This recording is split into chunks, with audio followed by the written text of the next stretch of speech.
여러분 반갑습니다. 혹시 그런 말 들어보신 적 있나요? 남다른 끝은 남다른 시작에서부터 출발한다라는 말을요. 혹시 노동을 시작하셨나요? 내 생애 첫 노동을 시작하실 계획이 있으신가요? 끝이 다른 시작을 만드는 노동을 위해 전해드립니다. 든든한 노동의 시작을 응원하는 저는 노무사 최한솔입니다. 처음 노동을 시작할 때 무엇을 알아두면 좋을까요? 당연히 노동법입니다. 노동법은 일터의 규칙입니다. 우리가 흔히 즐기는 스포츠 경기나 게임의 룰과 같은 건데요. 기본 규칙을 모른 채로, 특히 기본 아이템도 갖추지 못한 채로 게임을 시작하는 것은 상당히 위험한 일이기도 합니다. 제대로 게임을 즐길 수 없을 뿐만 아니라 늘 규칙을 어기는 반칙을 맞닥뜨리게 되거든요.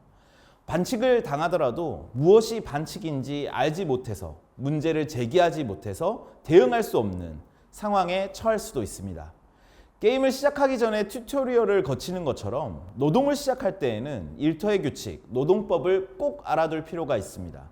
노동법이 첫 노동을 시작하는 여러분들을 지켜드릴 테니까요. 오늘은 특히 생애 첫 노동이 될 수도 있는 청소년 노동을 위한 노동법을 알아보려고 합니다. 처음 노동을 시작하는 청소년이라면 꼭 알아두어야 할 노동법, 청소년과 함께 일하는 사업주라면 꼭 지켜야 할 노동법을 여러분들께만 알려드리겠습니다. 혹시 실례지만 나이가 어떻게 되시나요? 먼저 노동법은 일할 수 있는 나이를 정하고 있습니다. 원칙적으로 15살 이상의 청소년만 일할 수 있습니다. 충분히 성장한 나무만이 강한 바람에도 흔들리지 않고 안전하게 자랄 수 있듯이 청소년도 일정한 나이까지는 충분히 교육받고 보호받을 수 있도록 일을 시작할 수 있는 나이를 정하고 있는 건데요. 적어도 15살이 될 때까지는 일을 시켜서는 안 된다는 것이 원칙입니다. 그럼 15살이 되지 않으면 아예 일을 할 수 없을까요?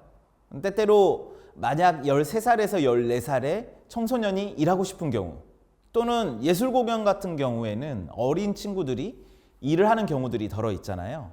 13세 미만의 청소년이 일하려면 특별한 조건을 채우면 가능합니다. 바로 고용노동부에서 발급한 취직인허증이라는 특별한 열쇠가 필요한데요. 이 취직인허증은 아주 특수한 경우에 한해서 일을 할 수 있는 문을 열어주는 역할을 하게 됩니다. 생명, 건강, 복지, 유해하지도 않고 위험하지도 않은 경미한 업무여야 하고요. 근로시간이 수업에 지장을 주지 않아야 합니다. 부모님의 동의나 학교장, 일하게 될 곳의 사용자까지 모두 서명한 신청서가 노동부 허가를 위해 접수되어야 하고요. 이런 취직인허증이 없다면 15살 미만의 청소년에게 절대 일을 시킬 수도 할 수도 없다는 점을 잊지 말아야 합니다. 왜냐고요? 여러분은 소중한 청소년이니까요. 청소년 여러분, 일자리를 찾고 계신가요? 그런데 그거 알고 계셔야 합니다. 청소년이 일할 수 없는 곳들이 정해져 있다는 것 말이에요. 만약 청소년을 고용한다고 하더라도 15살 이상에서부터 18살 미만의 청소년들에게 시킬 수 없는 일들이 있습니다. 근로기준법과 청소년보호법은 청소년 유해업소를 정하고 있는데요. 출입도 하면 안 되고 일을 시키면 안 되는 곳과 출입은 가능하지만 일을 시킬 수 없는 곳을 정하고 있습니다. 먼저 출입도 하면 안 되고 일을 시키면 안 되는 곳은 신분증 검사하는 곳이라고 생각하면 쉽습니다. 술을 파는 주점이라든지 전화방, 화상대화방, 비디오방, 성기구 취급업소 등 출입 시에 신분증을 검사하는 곳은 청소년이 출입해서도 안 되고 청소년이 일할 수도 없는 유해한 곳입니다. 두 번째로, 출입은 되지만 일을 시킬 수 없는 곳은 출입할 때에는 신분증 검사를 하지는 않지만 취업할 때에는 꼭 나이를 확인해야 하는 그런 곳들이 있습니다. 가장 대표적으로 친근한 PC방이 있는데요. 출입은 가능하지만 고용이 금지된 곳입니다. 또 숙박업이라든지 비디오나 만화를 대여하는 곳, 또 주류 판매를 목적으로 소주방, 호프집, 카페 이런 곳에서는 여러분에게 일을 시킬 수가 없습니다. 그 밖에도 청소년이 일할 수 없는 곳들은 18살 이후에 운전 조종 면허를 따서 일해야 하는 운전 조종 업무나 교도소나 정신병원, 소각이나 도살, 유류나 위험한 화학물질을 사용하는 곳들이 있습니다. 말만 들어도 선뜻 일하기에는 위험해 보이지 않나요? 이런 일자리들은 여러분의 건강에 나쁜 결과를 가져올 수 있습니다. 특히 청소년에게는요. 게다가 장기적으로 그런 경험이 여러분의 미래에 도움이 되기보다 위험이 될 가능성이 높습니다. 청소년 여러분, 일을 하고 싶으신가요? 그렇다면 일하면 안 되는 일자리부터 먼저 피하고요. 더 나은 일자리를 선택하는 것부터 시작하세요. 여러분, 해외여행을 떠날 때 여권이 필요한 거 알고 계시죠? 여권은 우리가 안전하게 여행할 수 있도록 도와주는 중요한 서류입니다. 대한민국 국민이 어디로 가는지, 어디에 있는지 파악하게 해주니까요. 그리고 한편으로는 누구의 보호를 받고 있는지 확인할 수 있게 하는 자료기도 합니다. 마찬가지로 청소년이 일할 때에도 필요한 서류가 있는데요. 바로 부모님 동의서와 가족관계 증명서입니다. 이 두 가지 서류는 청소년이 일하는 여정의 출발점에서 필요한 여권과 같은 역할을 합니다. 부모님의 동의서는 청소년이 이 새로운 세계로 나아가는데 꼭 필요한 허가증과 같은 역할을 하는데요. 부모님이 자녀가 일하는 것에 대해서 알고 있고 동의했다는 증거가 됩니다. 그리고 가족관계증명서는 그 청소년의 연령을 확인하고 청소년 노동법이 적용되는 대상임을 분명하게 하기 위해 사업장에 비치해 두어야 하기도 합니다. 18살 이상인 경우에는 근로계약서만 작성하면 됩니다. 만약 이런 서류를 확인하지 않거나 가지고 있지 않는 일터라면 어떻게 해야 할까요? 그건 마치 여권 없이 여행하는 것과 같습니다.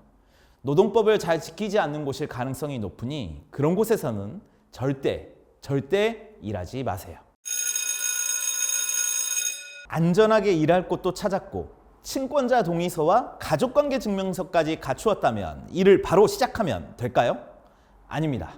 일을 시작하기 전에 또는 일을 시작했다면 최대한 빠르게 해야 하는 것이 하나 더 있습니다.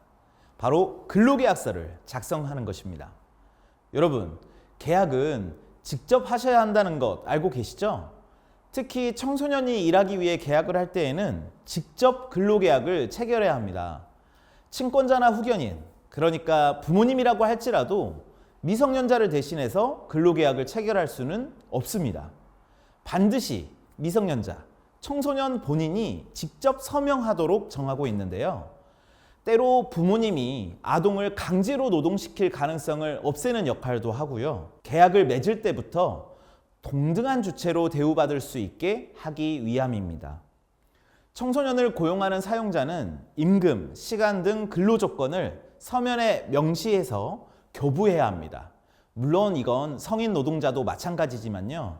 청소년인 경우에는 권리와 의무를 명확히 이해하고 불이익을 당하지 않도록 보다 더욱 신경을 써야 합니다. 하지만 이미 체결해버린 근로계약이 너무 불리한 계약이라면 어떻게 해야 할까요? 미성년자에게 불리할 때에는 부모님이나 후견인 또는 고용노동부 장관이 계약을 해지할 수 있습니다. 이건 마치 자전거를 타다가 위험한 상황에 처했을 때 부모님이 즉시 자전거를 잡아 멈추게 해주는 것과 같은 역할을 하는 건데요. 무엇보다 그 어떤 것보다 여러분의 건강과 안전이 중요하니까 비상용 탈출구를 마련해 둔 겁니다. 당당하게 근로계약을 체결하세요. 하지만 그 근로계약이 너무 부당하고 불리하다고 생각된다면 빠르게 부모님이나 노동청에 신고하세요. 여러분을 도울 겁니다. 주저하지 말고 도움을 요청하세요. 청소년 여러분은 결코 혼자가 아닙니다. 이미 일을 하고 있나요? 청소년의 성장과 건강을 특별히 지켜주기 위해 근로시간과 휴식을 제한하고 있는 이 규정을 꼭 알아두셔야 합니다.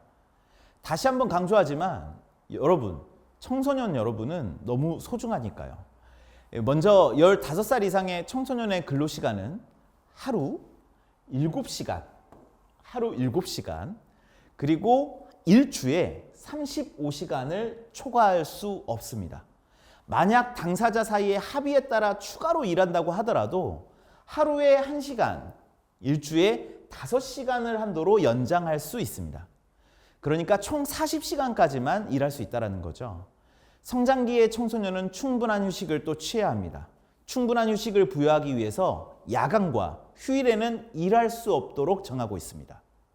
18살 미만이라면 밤 10시부터 오전 6시까지 일하는 야간 근로나 애초에 일할 의무가 없는 날에 일하는 휴일 근로는 원칙적으로 할 수 없습니다. 밤 10시 이후에는 충분히 잠을 자야 하고 휴일에는 가족과 함께 하거나 푹 쉬어야 하니까요. 단, 당사자가 동의하고 노동부 장관의 허락을 받으면 야간 근로나 휴일 근로도 가능합니다. 정말 어쩔 수 없는 사유가 있을 때 한해 노동부는 허락해주고 있습니다. 청소년이라면 절대로 오래 일하지 마세요. 그리고 오래 일을 시키셔서는 안 됩니다. 여러분, 최초의 노동법이요, 청소년의 건강을 지키기 위해 만들어졌거든요. 우리가 흔히 청소년 여러분을 푸르른 새싹에 비유하곤 합니다.